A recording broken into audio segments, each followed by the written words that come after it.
பரிசுத்தங்களை பரலோக தகப்பனே அப்பா இந்த வெளியில் தகப்பனே பேசுவோம். நீங்கள் நல்ல பிதாவின் ஆவியாளர் சொன்ன பரிசுத்த பிதாவே உடைய பாதப்பிள்ளைகளை தாழ்த்துகிறோம். பெருமையாக்குறையா ஆவியாளர் பேசுவீராகப்பா.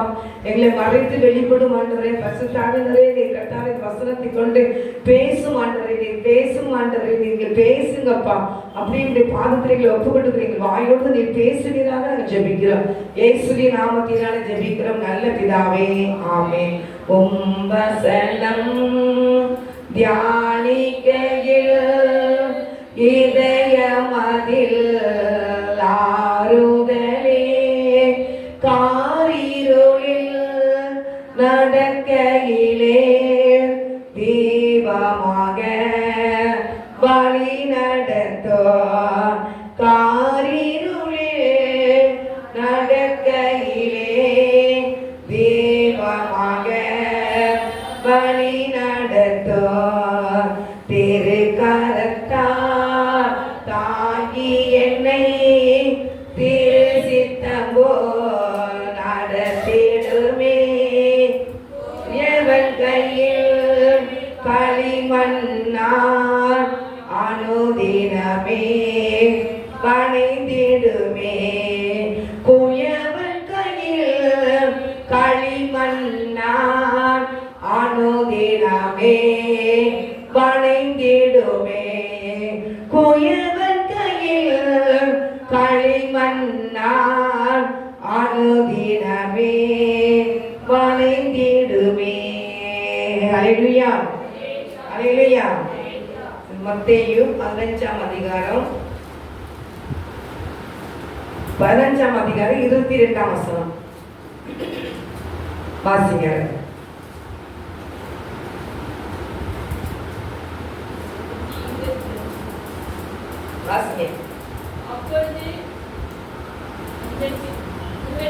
அப்பொழுது அந்த திசைகளில் குடியிருக்கிற கானானிய ஸ்திரீ ஒருத்தி அவரிடத்தில் வந்து, ஆண்டவரே தாவீதின் குமாரனே எனக்கு இரங்கும், என் மகள் பிசாசினால் கொடிய வேதனை படுகிறாள் என்று சொல்லி என்ன செஞ்சா கொடுத்துக்கிறார். ஹல்லேலூயா. கானானிய ஸ்திரீ வந்து ஆண்டவர்கிட்ட என்ன செய்றா, என் மக வந்து என்ன செய்றா கொடிய பிசாசினால கொடிய வேதனை படுகிறா அப்படின்னு சொல்லி ஆண்டவர்கிட்ட வாங்க. ஹல்லேலூயா.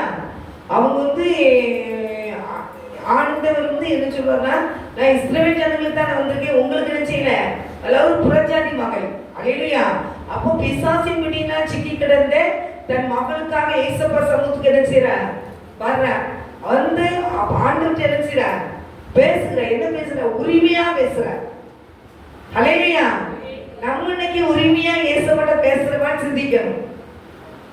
ஏதோ இயேசுவா கிறிஸ்டின், நம்ம எப்படி இருக்கோம் கிறிஸ்தவ பிள்ளைங்க.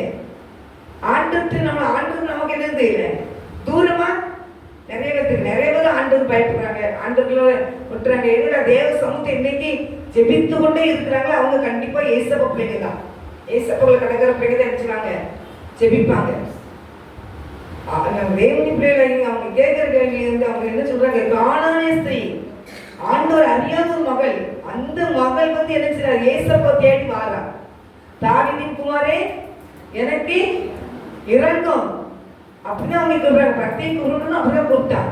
தாவீதின் குமாரனே எனக்கு இரங்கும் உரிமையா கூப்பிட்டான். அவன் கண்பார்வை தெரிஞ்சிட்டு. ஹல்லேலூயா. உனக்கு என்ன வேணும், நான் பார்வை அடைய வேண்டும் அப்படின்னு கேட்பான். ஆண்டவர் நினைச்சிருந்தாரு பார்வை அடைய கிடைச்சு. ஆனா போறவங்க எல்லாம் நினைச்சிருந்தாங்க தடுத்தாங்க. அப்போ ஆண்டவர் இந்த பாதையில போகும்போது அவனுக்கு கண்ணு தெரியாதவன், ஆனால் ஆண்டவரை பத்தி அறிஞ்சிருப்பான். அறிஞ்சிருந்தாலும் அந்த பாதையில நினைச்சிடறான். இயேசு போறாரு தெரிஞ்ச உடனே தாவீதின் குமாரே எனக்கு இறங்கும்னு மனிதனுடைய சத்தத்துக்கு ஆண்டவருடைய செடியில் நினைச்சிரு போய் ஏறு. ஹல்லேலூயா. இப்போ எல்லாருக்காக அந்த இடத்துல நினைச்சாங்க, எல்லாரும் அதட்டுறாங்க. ஆனா ஆண்டவர் நினைச்சிருக்காரு அந்த இடத்துல நின்று திரும்பி பார்த்து திட்டங்கோள் என்ன வா அப்படின்னு கூப்பிட்டு கேட்டு உனக்கு என்ன செய்யணும்னு கேட்கும்போது என்ன சொல்லுவான், நான் பார்வையடைய வேண்டும் அப்படின்னு அந்த மனிதன் சொல்லுவான். பார்வை அடைந்தானே இல்லையா, அடைந்தானா பரதிக்குள்ள பார்வை அடைந்தவனாக இருந்தான். ஹல்லேலூயா.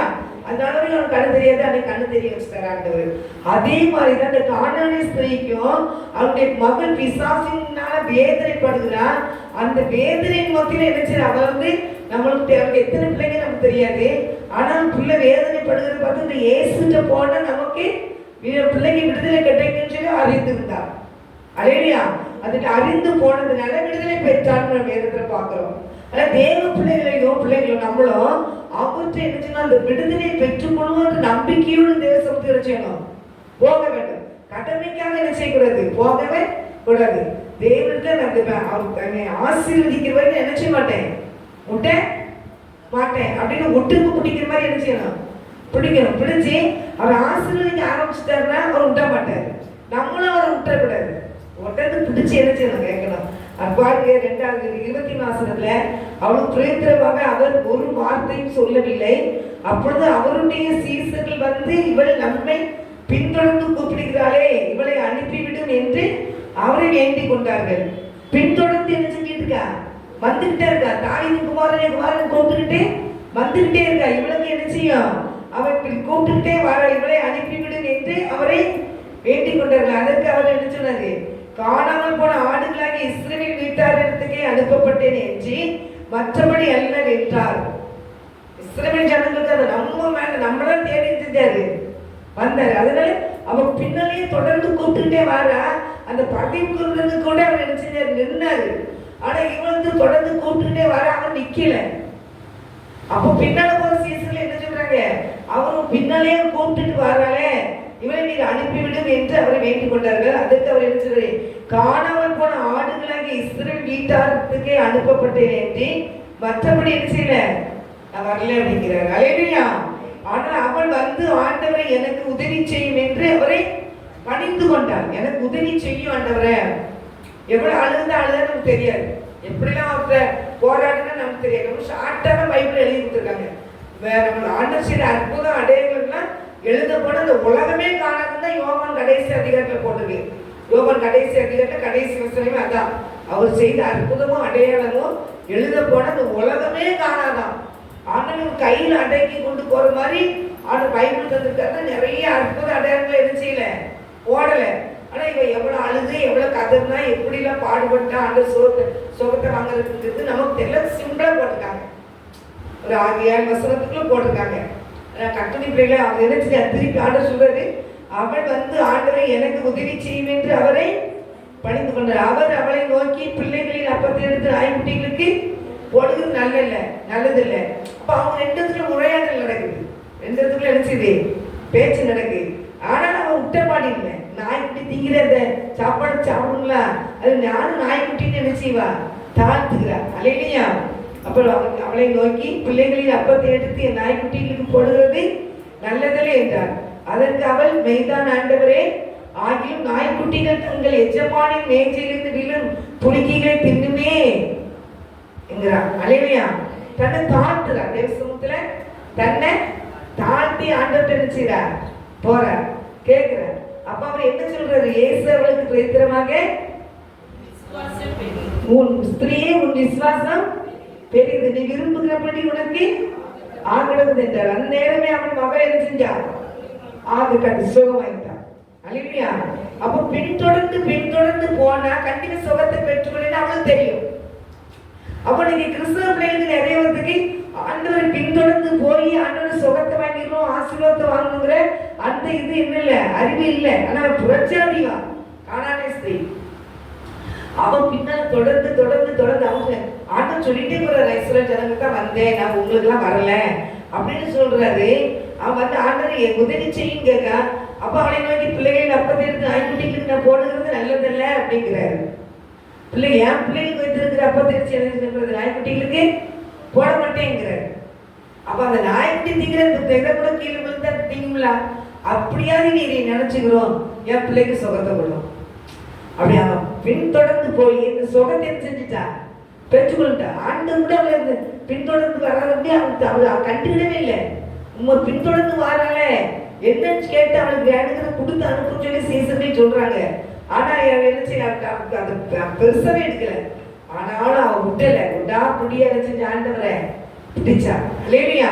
உடாப்பியை பிடிச்சி அந்த அவன் என்ன அற்புதத்துக்காக இயேசுவை பின்தொடர்ந்தாலும் அந்த அற்புதத்தை அவன் பெற்றுக்கொண்டான்னு சொல்லி வேதத்துல பாக்குறோம். இன்னைக்கு எத்தனையோ மக்கள் விடுதலை பெற முடியாம கண்ணீர்லயே இருக்காங்க, வேதனை இருக்கிறாங்க, பாடுகள் மத்தியில போறாங்க. ஆனாலும் இந்த விட்டாம பிடிச்சி ஆண்டவர்கிட்ட விடுதலை பெற்றுக்கணுங்கிற எண்ணம் இல்ல கிறிஸ்தவ மக்களுக்கு இல்ல, கிறிஸ்தவ மக்களுக்கே இல்ல. இன்னைக்கு நிறைய கிறிஸ்தவர்கள் வந்து தரித்திரத்தின் மத்தியில போயிட்டு இருக்கிறாங்க. நிறைய கிறிஸ்தவங்க கண்ணீரின் மத்தியில போயிட்டு இருக்கிறாங்க, பாடுகள் மத்தியில போயிட்டு இருக்கிறாங்க. ஆனா ஆண்டவரை புடிச்சுக்கிட்டு அவருக்கு விடுதலை வாங்க முடியும்? முடியவே முடியல. பிரஜாதி மக்களுக்கு அந்த கானானிய ஸ்திரீக்கு ஆண்டவர் இறங்கி அவளுக்கு அந்த அற்புதத்தை செய்வார். ஆனால் கட்டுரை பிள்ளைக்கு செய்வாரா செய்ய மாட்டாரா? பைபிள் எடுக்கிற ஒவ்வொரு பிள்ளைக்கும் செய்வார். ஏசப்பான்னு சொன்னாலே அந்த பிள்ளைக்கு அவர் இறங்கி வருவார். அல்லேலூயா. அப்ப இன்னைக்கு அந்த ஆசீர்வாதத்தை பெற்றுக்கொள்ள முடியாத நீ காணப்படுற காரியம் என்னன்னா, அவரை விட்டாபடியே பிடிக்கணும். விட்டாபடி என்ன செய்யணும்? பிடிச்சு அவர்கிட்ட பேசிக்கிட்டே இருக்கும்போது கண்டிப்பா அவர் ஆசீர்வதிக்கிற தேவன். எந்த காரியம்னாலும் நம்மளுக்கு அவர் ஆசீர்வதிக்கதான் அந்த உலகத்துக்கு நம்ம சிலுவையில் இருந்து நமக்கு ஜெயத்தை தந்தார். அல்லேலூயா. ஜெயம் கொடுத்த தேவன், நமக்கு ஜெயத்தை அவர் எடுத்தார். நான் அந்த உலகத்தை தெரிஞ்சிருக்கேன், ஜெயித்தேன். அதில் நீங்களும் என்ன செய்வீங்க? ஜெயிப்பீங்க. அதெல்லாம் ஆண்டவர் சொல்றாரு, நம்ம ஜெயிக்கிறேன். நம்ம வந்து நான் யாரும் அழுதுதான் சொல்லுவேன், நீ அழ வேண்டிய பிள்ளைங்களே கிடையாது. அல்லாதீங்க, ஏசப்ப பிள்ளைங்க அல்லாதீங்க. ஆளுகை செய்ய வேண்டிய பிள்ளைகள் நம்ம.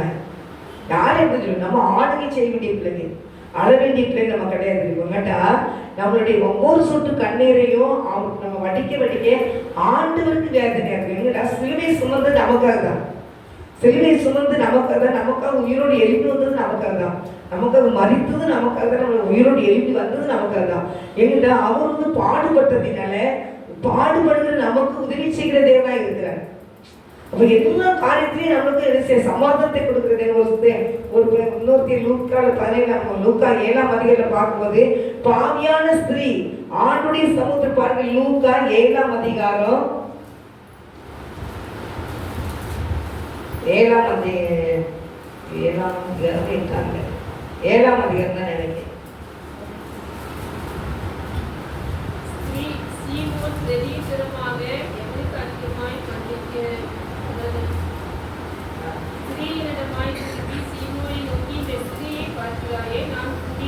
ஏழாம் அதிகாரம் 38ஆம் வசனம். ஹல்லேலூயா, ஹல்லேலூயா, ஹல்லேலூயா. 7ஆம் அதிகாரம் லூக்கா 7ஆம் அதிகாரம் 38வது வசனம்.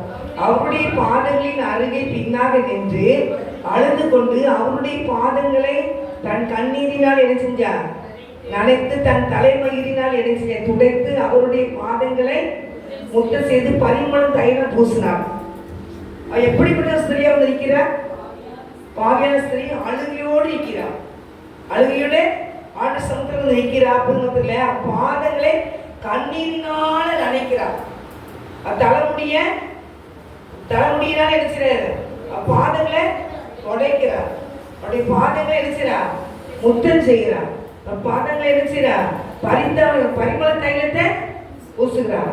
அழுகிறா, அப்பாதங்களை கண்ணீரை அழுது கொண்டு கண்ணீரால் பாதங்களை கழுவுறா, தலைமையினால் துடைக்கிறா, பாதங்களை முத்தம் செய்கிறா, பரிமள தைலத்தினால நினைச்சிடா பூசுறா. தேவனுடைய பாதத்துக்கு வந்துட்டான். அப்ப அவ அழுது வேதனைப்பட்டு ஆண்டவர் சமூகத்துக்கு வரும்போது ஆண்டவர் பிள்ளைக்கு கொடுப்பாரா கொடுக்க மாட்டாரா? அல்லேலூயா. ஆனா கூட போன சீசர்கள் என்ன செஞ்சாங்க? முறுமுறுத்தாங்க. இவ பாவி, இவருக்கு ஏன் இது பத்தி பாவிங்கிறது தெரியுமே, ஏன் இவர்கிட்ட பேசிக்கிட்டு இருக்காங்க? ஆனா ஆண்டவருக்கு தெரியாதா பாவி யாரு பரிசுத்தமான யாரு? எல்லாரும் பாவம்தான். பரிசுத்தமான ஆயிட்டாங்க அவங்க எடுத்துக்குவாரு. அல்லேலூயா. எல்லாரும் பாவிகள் தான். பாவிகளை வச்சுக்கதான் இயேசு கிறிஸ்து உலகத்துக்கு வந்தார். அதனால இந்த உலகத்துக்குள்ள இருந்த ஏதாவது இருக்க வார்த்தை நினைச்சுவாங்க. பாவிகள் சொல்லவே முடியாது. நான் சொல்றவங்க ஆண்டுடைய கட்டளை மீறி நடக்கிறதே பாவம் தான். அவருடைய வசனங்களை வாசிக்காம இருக்கிறதே பாவம் தான். செபிக்காம இருக்கிறதே பாவம் தான். ஆண்டு சொல்ற வார்த்தைக்கு கீழ்ப்படியாம இருக்கிறதே பாவம். பார்த்தா நிறைய இருக்கு. கீழ்ப்படியாம போன சவுல அவன் கடைசி ஆண்டவர் பின்தொட முடியல. யார் எந்த சவுல்? பழைய ஏற்படுற சவுல் அந்த ஆடு மாடுல எல்லாத்தையும் கொண்டு போட்டுன்னு சொல்லும் போது அவன் என்ன செஞ்சா, 1-2 கொழுத்த கன்றுகளே கொழுத்த மாடுகளை வச்சதுனால கீழ்ப்படியிலங்கிறதுனால அவனுக்குள்ள ஆண்டவர் பொல்லாத ஆவியை செஞ்சுட்டாரு, அனுப்பிட்டாரு பார்க்கணும். அப்ப அந்த பொல்லாத ஆவியை அனுப்பி அவன் கடைசியில் பாருங்க அவன் நிம்மதியாவே இருக்கல. கீழ்ப்படியாம போனதுனால அந்த பாவம் செஞ்சுட்டு அவனை பார்க்க ஆரம்பிச்சுட்டு ஆண்டவர் கோபத்தை உண்டு பண்ணிட்டான். ஆண்டவருடைய வார்த்தைக்கு கீழ்ப்படியில. அப்போ ஆண்டவருடைய வார்த்தைக்கு கீழ்ப்படியிலன்னா பல பிரச்சனை என்ன செய்யறது இருக்கு, சந்திக்க வேண்டியது. ஆனால் தேவனுடைய பிள்ளைகளை நம்ம நினைச்சுன்னா ஆண்டவருக்கு வார்த்தைக்கு என்ன செய்யணும், கீழ்ப்படியணும். அதனால நம்ம அதுவும் கீழ்ப்படியா போனா அதுவும் பாவம் தான். ஆண்டவர் அங்கே என்ன செய்வார், அவங்களுக்கு பாடத்தை கற்றுக் கொடுப்பாரு. அல்லேலூயா. யோனா நீங்க பாத்தீங்கன்னா யோனா நினைவேக்கு போக சொன்னார் ஆண்டவர். அவன் எங்க போனான், தரிசிக்கு போனான். அதுவும் பாவம் தான். தேவனால் தெரிந்து கொள்ளப்பட்டவன், தேவனால் அழைக்கப்பட்டவன், தேவனால் உருவாக்கப்பட்டவன் யாரு, யோனா. பெரிய ஒரு தீர்க்கதரிசி, பெரிய ஒரு ஊழியக்காரன் யோனா. தெரியல, யோனா ஊழியக்காரன் தானே. நான் என்ன சொல்றேன்னா 3000 மக்கள் 5000 மக்கள் பேதுரு கொண்டு வந்து ரட்சித்தாரு. பவுல் பிரசங்கம் பண்ணும்போது நிறைய மக்கள் ரட்சிக்கப்பட்டாங்க. நிறைய பேர் பிரசங்கம் பண்ணும்போது ரட்சிக்கப்பட்டாங்க. ஆனா 1,20,000 மக்களை ரட்சிப்புக்குள்ள கொண்டு வரது யோனாவை ஆண்டவர் பயன்படுத்தினார். அப்ப அவன் எவ்வளவு பெரிய ஊழியக்காரனா இருப்பான். அவர் ரட்சிக்கிறாரு, பச்சிக்கிறாரு. அதை பத்தி நமக்கு கவலையே. அவர் என்ன சொன்னாலும் செஞ்சு போக வேண்டியதானே. இவன் அவர் அழிச்சுன்னு சொன்னா அழிச்சிடணும். அவனுக்கு யோனாவுக்கு நீர் அழிச்சுன்னு நீ போறோம். நான் போய் நினைவைப்பட்டதை பிரசங்கம் பண்ணி அவங்க போய் என்ன செய்யணும், 40 நாளையில அந்த நினைவைப்பட்டது கவிழ்க்கப்படும் அப்படின்னு சொல்லி போய் பிரசங்கம் பண்ணின்னு சொன்ன உடனே அவன் போய் பண்ணுனா அந்த பண்ணுன இடத்துல அந்த மக்கள் தண்ணியெல்லாம் குடிக்காம ஆகாரம் கொடுக்காம தேவசனத்தை விழுந்து கிடந்து ஆண்டத்தை கண்ணீரோடு ஜெபிச்சாங்க. சாப்பாடு கூட இல்லாம சாப்பிட்டு இருந்தாங்க. ஆடு மாடு கூட தண்ணியும் அதெல்லாம் கொடுக்கலையா. அவங்க கூட கிடக்கும்போது என்னன்னு நினைச்சாங்க, மக்கள் மனம் திரும்பினாங்க. அப்போ இந்த யோனா என்ன செஞ்சான், எதிர்த்தாக்குல போய் உட்கார்ந்துட்டு இருக்கான். நினைவு 40 நாள் அழிய போகுது, 40 நாள் அழிய போகுது, 40 நாளைக்கு அழிய போகுதுன்னு அவன் அங்க என்ன செஞ்சான், படுத்துட்டு வந்து அழிய போறதை எதிர்பார்த்துக்கிட்டான். ஏன்னா இந்த மக்கள் ஆண்டவரே நீ காப்பாற்றும் காப்பாற்றும் காப்பாற்றுன்னு அழுக ஆரம்பிச்சிட்டாங்க. பிள்ளைகள் குட்டிகளோடு ஆடு மாடுகளோடு எல்லாம் சாம்பலை ரட்டு உடுத்தி எடுத்துட்டாங்க. அழ ஆரம்பிச்சு தண்ணி படி எந்த குடிக்காம அப்படியே போட்டாங்க. ஆனா ஆண்டவர் அவங்களுக்கு மனம் இறங்கிட்டாரு. அல்லேலூயா. மனம் இறங்கி அவங்களும் என்ன தெரிஞ்சுட்டாரு, ரட்சிக்கிறாரு. 1,20,000 மக்களை கத்த ரட்சிக்கிறாரு. ரட்சித்தது வந்தது நினைவுப்பட்ட முழுவதுமே ரட்சிப்புக்குள்ள வந்துட்டு அப்போ பெரிய சந்தோஷம் செஞ்சிருக்கோம். இது ரட்சிப்புனாலே சந்தோஷம் தானே. ரட்சிப்புனாலே பெரிய சந்தோஷம் தான். ரட்சிப்புனாலே பெரிய சமாதானம் தான். ரட்சிக்கப்பட்ட பிள்ளைகளுக்கு ஒப்பானவங்க யாருமே கிடையாது. அதான் வேதம் ரட்சிக்கப்பட்ட ஜனங்களுக்கு ஒப்பானவன் யார்? ரட்சிப்புனாலே கர்த்தர் இருதயத்தில் சந்தோஷத்தை நிரப்புவார், சமாதானத்தை நிரப்புவார். அப்படி ஒரு ஆளுகைக்குள்ள வச்சிருப்பார் அவர். அல்லேலூயா. வச்சிருக்கவே இல்லையா? உங்களுக்கு யார் பெற்றுக்கொண்டிருக்கீங்களா? பெற்றுக்கொண்டிருக்கீங்களா? பெற்றுக்கொண்டிருக்கீங்களா? கற்பனை பிள்ளைகளாக நம்ம எடுத்து ஒவ்வொருவரும் ரட்சிக்கப்பட்டு தேவனுடைய ரட்சிப்பை செஞ்சிருக்கிறோம், பெற்றிருக்கிறோம். ஆனா அந்த ஊழியக்காரன் எய்தாக்கு என்ன பண்ணிட்டு இருந்தா, எப்போ அழியணும் எப்போ அழியுது நினைக்கப்பட்டது, எப்போ அழியும் அழிய அழிய அழின்னு பார்த்தாரு. கடைசியில் ஒரு மன குறைவு, மக்கள் எல்லாம் நல்லா ஆயிட்டாங்கன்னோட இவங்களுக்கு எடுத்து மனசு கஷ்டமாயிட்டு அந்த அவங்களுடைய மனசு கஷ்டத்தை பார்த்து ஆண்டவரே என்ன செஞ்சாரு, இறங்கி வந்துட்டாரு. நான் யோனா பார்த்து கேட்கிறாரு, ஏன் கோபமா இருக்கிற, ஏன் கோபப்படுறேன்னு கேட்கிறாரு. நான் கோபமா தான் அப்படிதான் இருப்பேங்க. அல்லேலூயா. நீர் அழிப்பேன்னு சொல்லுவீரு, அழிக்க மாட்டேரு. நான் இதுக்கு நினைவைக்கு இப்போ தரிசிக்கு போன விட்டுருக்கலாம்ல, நீர் எதுக்கு அங்கிருந்து திருப்பி இங்க கூட்டிட்டு வந்து சொல்ல வச்சு திருப்பி அழிக்கிறல்ல நீரு அப்படி. அப்போ அந்த ஒரு பிரசங்க மக்களுக்கு தேவைப்பட்டுச்சு. அது இந்த யோனா கொண்டுதான் பிரசங்கம் கற்று முன்குறிச்சுட்டாரு. ஆண்டரே சரிப்பா அவங்க ரட்சிக்கப்பட்டாங்க, ரொம்ப நன்றி சொல்லிட்டு எதை செஞ்சிருக்கலாம், போயிருக்கலாம், கோபத்திலே இருக்கலாம். ஆண்டு கேட்கிறேன், கோபப்படுறேப்பா, எதுக்குப்பா கோபப்படுறேன், என்ன விஷயம் கேட்கிறாரு. நான் அப்படிதான் கோபப்படுவேன், நீ எரிச்சலட்டேன், அப்படிதான் எரிச்சலாம் இருப்பேன், அப்படிதான் இருப்பேன் அப்படின்னு நமக்கு அந்த வாசத்தை வாசிங்க. எவ்வளோ இடத்துல சொல்லுங்க எங்க இருக்குது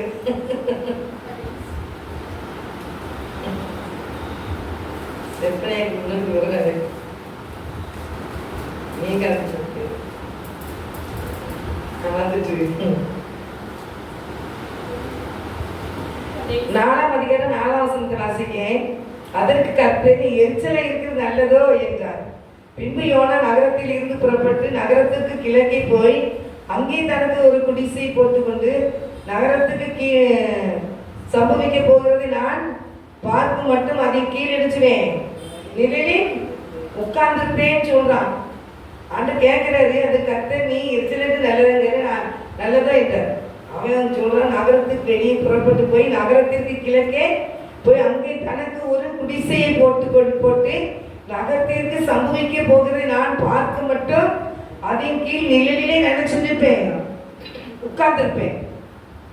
அது என்ன சம்பவிக்கும் பார்க்கணும்னு சொல்லி உட்கார்ந்துட்டு இருக்கிறான். இது ஊழியக்காரனுக்கு அழகா? அது அழிஞ்சு போறது ஊழியக்காரனுக்கு அழகா? என்ன ஒரு ஆத்மா வெளியேற பெற்றது. ஆத்மா அந்த ஆத்மாக்கள் குறித்து ஒரு பாரமே இல்லைன்னா ஊழியக்காரனே இல்லையே. அந்த ஆத்மா அழிஞ்சு இப்ப அந்த பாதத்துக்கு போறது சரி கிடையாது. அந்த ஆத்மா மனதில் ரட்சிக்கப்படுறது தேவ சித்தம். ஒருவருமே கெட்டு போறது தேவ சித்தம் இல்லை. எல்லாரும் மனம் திரும்ப வேண்டும் என்பதே தேவ சித்தம். அதனால ராஜாக்களுக்காக அதிகாரிகளுக்காக நினைச்சீங்க செபிங்க, அதான் தேவ சித்தமா இருக்கு வசனம் போட்டுருக்குது. அப்போ ஊழியக்காரரை கொண்டு ஆண்டவர் செய்ய நினைச்சே செஞ்சார். ஒரு வார்த்தை சொல்லி அவங்க மனம் திரும்புவாங்க அப்படிங்கிற தேவனுக்கு என்ன செய்யும் சொல்லிட்டா மனம் திரும்புவாங்க. ஆனா இவனுக்கு என்ன செய்யல, நான் நினைவுக்கே போயிடலாம், என் அவனை வேற ஒருத்தரை கொண்டு வந்து சொல்றதுக்கு ஆண்டவர் அனுமதிக்கல. ஒண்ணு கொண்டுதான் யாரை கொண்டு என்ன செய்யணும் வச்சுக்கிறோம் அவங்கள கொண்டு தான் செய்யப்படுவார். அலையிலையா அவங்க எந்த கட்டையாந்து இருக்கிறதா வெளியே கொண்டு வந்து நிப்பட்டி அவர்களை என்ன ரத்தத்தால கழுவி அவங்கள கையில பைக்கில் கொடுத்து மலங்கால் போட்டு தேசத்துக்கு அண்ணி கட்டிப்பாரு. ஆண்களுக்கும் அவனுக்கும் சம்மந்தமே இருக்காது. அப்படிப்பட்டவன வெளியே கொண்டு வந்துருவார் ஆண்டவர். அலையிலையா அதான் முந்தினோர் அனைவர் பிந்தினரும் பிந்தினோர் அனைவர் முந்தினரும் மாறுவாங்க. அலையிலையா யாரு எப்போ அவர் எடுத்து நிறுத்துவார்னு நமக்கே தெரியாது. அதனால தேவனுடைய பிள்ளைகளை நீங்க நம்ம அதுக்கு செபிக்கும். நம்ம செபிக்கிறதே நம்ம ஜெபம் பண்ணிக்கிட்டே இருக்கிறது எதுக்குங்கிட்ட மக்கள் எங்கேயாவது மக்கள் ரட்சிக்கப்பட்டு இருப்பாங்க. இன்னைக்கு எங்கேயும் ஊழியக்காரன் உயிர்ப்பிக்கப்பட்டு இருப்பான், எங்கேயும் பட்டணம் கட்டப்பட்டு இருக்கும், எங்கேயோ மக்கள் என்ற மரணத்தை போராடி இருப்பாங்க. வியாதிகள் செபிப்போம், அவங்க அந்த உயிரோட தட்டி எழுப்புவார். அலையிலையா இப்ப வியாதிகளுக்காக அதிகமா நான் ஜெபம் பண்ணுவேன். ஏன்னா எங்க மரணத்தோடு போராடிட்டு எவ்வளவு பேர் இருக்காங்க தெரியுமா? மரணத்தோடு போராடிட்டு ஆஸ்திரேலியா.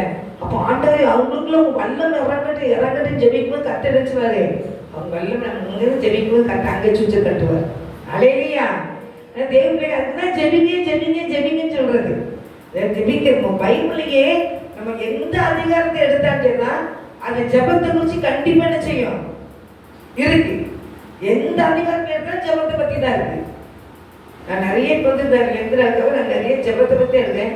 அந்த ஜெபம் தான் மக்கள் என்ன செய்து தூக்கி வெளியே கொண்டு வருது. நினைவுபட்டு இருக்க மக்களும் இந்த ராஜாவில இருந்து அந்த ஊர் பட்டண மக்கள் எல்லாருமே மாடு ஆடு எதுவுமே தண்ணி குடிக்காம 3 நாள் உபவாசம் போட்டுட்டு மக்கள் அந்த பட்டணத்திலேயே ஒரு பெரிய மாற்றத்தை உண்டு பண்ணிட்டாரு. அந்த மக்களுடைய அக்கிரமங்கள் கொண்டு தேவ சந்தர்ப்பம் எட்டிச்சு முதல் அதிகாரத்தில் இருக்கு. அதனால நினைவுக்கு அனுப்புனார் யோனாக. ஆனா அந்த மக்கள் கூட கத்த ரட்சிக்க சித்தமா இருந்தாரு. அலையிலையா அந்த இடத்துல ஆண்டவங்க கேட்கறது அந்த ஒரு சின்ன செடி உண்டு பண்ணி செடிக்கு கீழே போய் என்ன செய்யறாரு, நெல்லில் போய் உட்கார்ந்துக்கிட்டாரு. அந்த நெல்லில் உட்கார்ந்து நினைவுப்பட்டதை பார்த்துட்டு இருக்கிறாரு. மக்கள் எப்போ அனுப்பாங்க பார்த்துட்டு இருக்கிறாரு.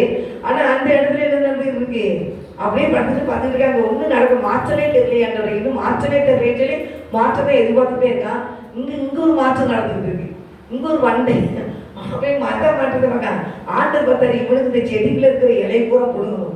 ஒரு வண்டை அனுப்பி அந்த இலை பூரா என்ன செய்யறாரு எடுக்கிறாரு. வெயில் மட்டும் ஊர் கத்துறான். உனக்கே நீ தப்பட்டிருக்கியா, அது ஏன் பிள்ளைங்கய்யா, என் பிள்ளைங்க அழிவு நோக்கி போறது நான் சந்தோஷப்படணுமா, என் பிள்ளை என்னை நோக்கி கெஞ்சிக்கிட்டு கிடக்குறான் அப்படின்னு சொல்லி ஆண்டவர் நினைச்சிருந்தாரு. அவங்கள ரட்சித்தாரு.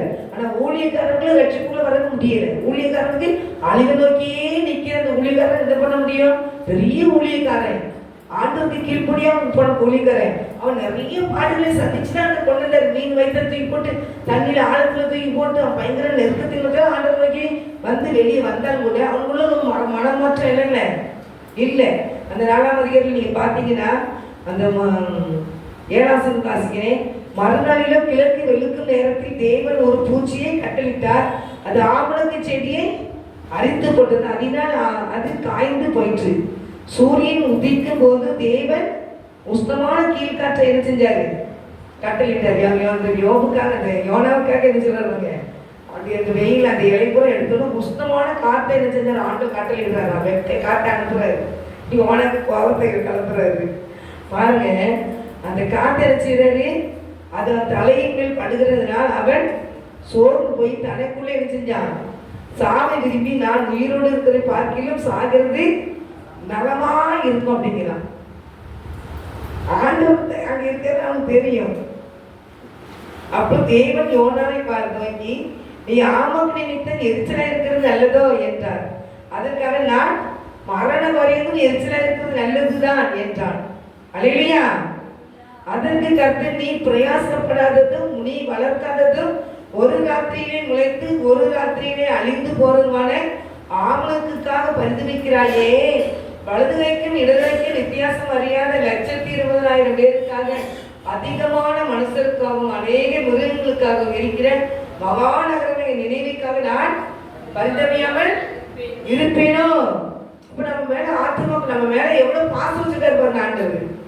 இந்த மக்களுக்கு நான் பரிதவிக்காம இருப்பேனோ? ஒரே நாளில் முளைச்சி ஒரே நாளில அரைச்சு போன இந்த ஆமணக்கு செடி காஞ்சி போச்சுன்னு சொல்லி வருத்தப்படுறியே, இந்த மக்களுக்காக நான் பரிதவிக்காம இருப்பேனோன்னு சொல்லி ஆண்டுடைய அன்பு வெளிப்படுத்துகிறார். அல்லேலூயா. இந்த நினைவுப்பட்டது என்ன செஞ்சாரு? ஆண்டவர் விடுதலை பண்ணார். நினைவுப்பட்ட மக்கள் எல்லாம் என்ன செஞ்சாரு? ரட்சித்தார். அந்த மக்கள் வந்து ஆண்டவர் நோக்கி நின்னாங்க. அல்லேலூயா. அந்த கானானிய ஸ்திரீ அவங்க என்ன செஞ்சா? ஆண்டவர் நோக்கி கூப்பிட்டு பின்தொடர்ந்து போய் போய் போய் அற்புதத்தை பெற்றுக்கொண்டார். அந்த நினைவை பட்டணம், அழிவுக்கு நேரம் வைக்கப்பட்ட நினைவை பட்டணம் உபவாச ஜபத்தினால அந்த மக்கள் எல்லாம் ஒன்று கூடி ஜெபித்ததுனால நினைவை பட்டணம் என்ன செஞ்சு காக்கப்பட்டது. அப்போ ஜபத்துல மிஞ்சினது ஒண்ணுமே, நம்ம ஜெபிச்சா எதையும் சாதிக்கலாம். அதனால பிசாசு நீங்க நிறைய பேர் வாயில திறக்கவே மாட்டீங்க. ஜெபிக்கிறேன் ஒரு ஜபக்கிரி பண்ணியாச்சுன்னா எனக்கு பிரச்சனை வரும், வேண்டாம் வேண்டாம் வேண்டாம் மக்கள் பின்வாங்கி ஓடுறது. ஆனா எழுப்பி நிக்கணும். எழுப்பி நிக்கினாதான் என்ன செய்வான்? ஓடி போவான். கொலைக்கிற நாயை பத்தி ஓடணும்னா அது விரட்டிகிட்டே தான் அலையும். கொலைக்கிற நாயை பத்தி ஒரு கல்ல இடத்துல எதிர்த்து நின்று அது போயிடும். அதுவே பிசாசு நீங்க எதிர்த்து நின்று ஜெபிச்சாதான், எதிர்த்து நின்னாதான் பிசாசு உங்களை விட்டு என்ன செய்வான்? ஓடி பயந்து பயந்து கிடந்தா நீங்க முதல்ல ஜெபிக்கணும். பண்ணி ஆண்டு இந்த கிரியில கட்டி ஜெபிக்கிறேன்னு சொல்லுங்க. விக்கிரத்தின் கிரியில கட்டுகிறேன் ஆண்டவரை இயேசுவை நாம சொல்லுங்க, கட்டப்படும். வேசித்தத்தின் கிரியில கட்டுகிறேன் இயேசுப்பா கட்டப்படும். ஒவ்வொரு ஆவியின் கிரிவுகளை கட்டுங்க. ஆவியை கட்டாது, அதோட கிரிவுகளை கட்டுங்க. கட்டுனா அது ஒண்ணு உங்களுக்கு தொட முடியாது. கிரிவுல கட்டி போட்டோம்னா என்ன கைகளை கட்டி போட்டு அதை என்ன செய்ய முடியும்? அதுக்கு ஒரு பவர் இல்லை. அல்லேலூயா. நாம மாடியில நல்ல தொடர்ந்து ஜோமணி ஊழில ஜபத்தை நிப்பாட்டி 35 பேர் ஜபத்துக்கு போயிட்டோம். அப்போ என்ன செய்யுங்கன்னா நான் மாடியில போய் ஜெபிக்கிறதுக்கு போய்கிட்டே இருந்தேன். அப்புறம் எங்க இருக்க வரப்புல ஒரு பொண்ணு வந்துச்சு. நிறைய பேர் மாற்றி மாற்றி வந்து பண்ணி போவாங்க. அப்போ அந்த பொண்ணு வந்து அந்த விசுவாசி நேரம் போய் சந்திச்சு அவளை பை கட்டிட்டு, அப்போ அவன் பயப்பட ஆரம்பிச்சுட்டான். அப்போ அப்படி போயிட்டு சரி போவா நீ பண்ணிட்டு நான் போய்கிட்டே இருந்தேன். அப்புறம் வந்து ஒத்தையில தானே மாடியில் இருக்குது. அப்போ லைட்டு மாட்டலை. இப்போ நான் தூரம் லைட் போட்டோம். அப்போ அந்த இடத்துல போய் மாடியில் ஜோம் பண்ணிக்கிட்டு இருந்தேன். அப்புறம் இருட்டுக்கிட்டு தான் நம்ம ஜபரையில் ஜோம் பண்ணணும் அப்படின்ட்டு பிரேயர் காலில் இங்கேருந்து கதை கூட்டிட்டு 11 மணிக்கு ஜோம் பண்ணிக்கிட்டு இருந்தேன். அங்கே 1 மணி வரைக்கும் 1.5 மணி வரைக்கும் மாடியில் ஜோம் பண்ணிட்டு இருக்கும். பாட்டெல்லாம் படிச்சு நல்லா படித்தேன். நிறைய மக்கள் ரசிக்கப்பட்டாங்க. அதனால 1 மணி நேரம் ஆக இப்பவும் ஜெபிக்கும்போது கத்த பெரிய காரியங்கள் செய்கிறாரு. அப்புறம் அங்கிருந்து இங்கே வந்து ஜெபிச்சிருக்கேன். அங்கே இருந்துட்டு உத்தியில் உட்காந்துட்டு இருக்கு. இங்கே ஜெபம்னு கதை ஊட்டி பண்ணுறேன். ஒரு 5 நிமிஷம் கூட ஒரு தரிசனம் தாண்டது. அது உங்களுக்கு சொல்லியிருக்கேன்னா எனக்கு தெரியல. அந்த 5 நிமிஷத்துல ஒரு தரிசனம் தெம்மு யானைகள் நிறைய பெரிய கூட்டம் தொகுத்தோடு வருது. அதனால அந்த மூக்குல இருந்து முழுன்னு வந்து நீ வருது வந்து ஏறி நீ ஏணிப்பட்டியில் ஏறி எங்க வாசகரை தட்டுது தரிசனத்துல. அப்போ வாசகரை தட்டுற மாதிரி நான் போய் கதை திறக்கேன்.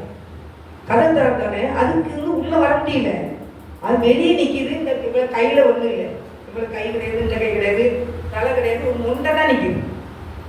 அப்போ ஆண்டவர் என்ன சொன்னாரு, இப்படிப்பட்டதுக்காக ஏன் நீ மெத்தை போக மாட்டேங்கிற? நிறைய கருத்து மெத்தை ஜபத்திலிருந்து நிறைய கத்தை என்னை கேட்டாங்க. நானும் ஒத்தையில போய் பருந்துக்குனாரு அப்படின்னு நினைச்சேன். இப்போ போயிட்டேன். இப்போ இந்த நடுறது 12 மணிக்கு எழுப்பிட்டாலும் மாடி போயிடுவேன், 1 மணிக்கு எழுப்பிட்டாலும் மாடி போயிடுவேன். இப்போ தான் அதுதான் பயப்படக்கூடாதுன்னு நினைச்சேன். அப்படி அந்த ஒரு மொட்டையை வந்து நிற்குது. அப்போ ஆண்டவர் கேட்கறாரு, இதுக்கு பயந்து போய் மாடிக்கு போக மாட்டேங்கிற அப்படிங்கிறாரு.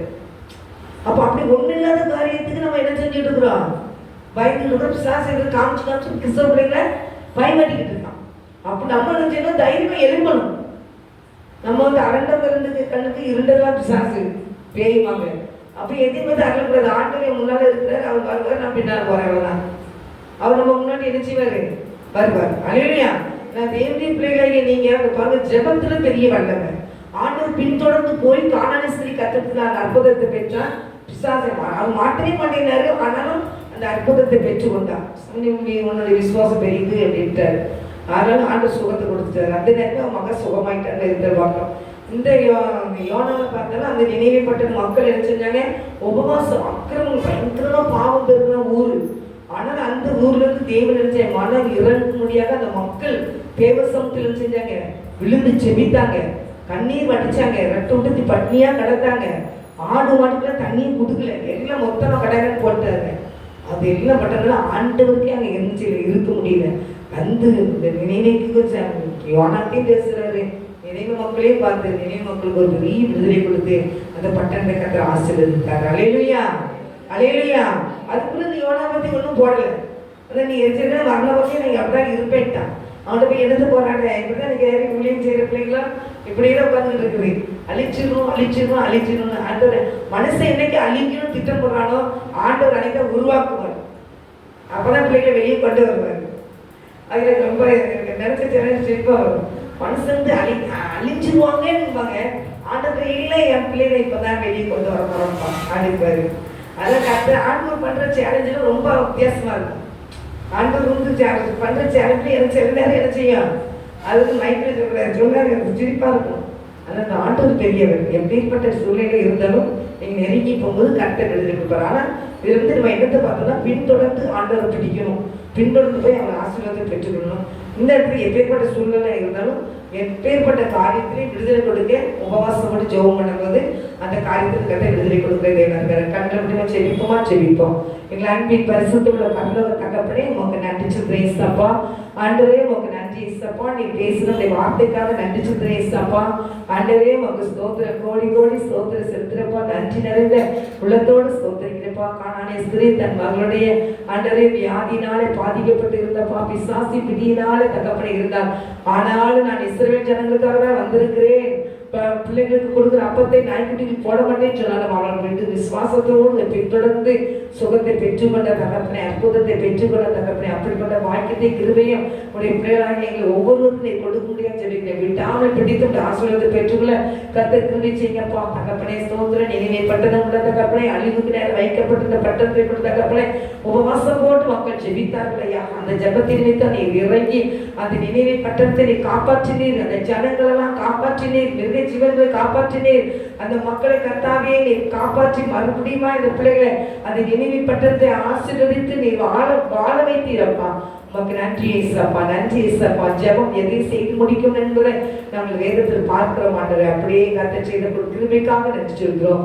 எங்களுக்கு ஆட்களோடு நீ பேசுகிற நல்ல வார்த்தைக்காக நன்றி நன்றி நன்றி நன்றி ஏசப்பா. தொடர்ந்து பொறுப்பெடுத்து நடத்தும் கர்த்தர் பயன்படுது. இயேசுவின் நாமத்தினால ஜெபிக்கிறோம் நல்ல பிதாவே, ஆமென். அல்லேலூயா, அல்லேலூயா, அல்லேலூயா. கர்த்தர் ஒவ்வொருவரையும் ஆசீர்வதிப்பாராங்க. ஆமென், ஆமென், ஆமென்.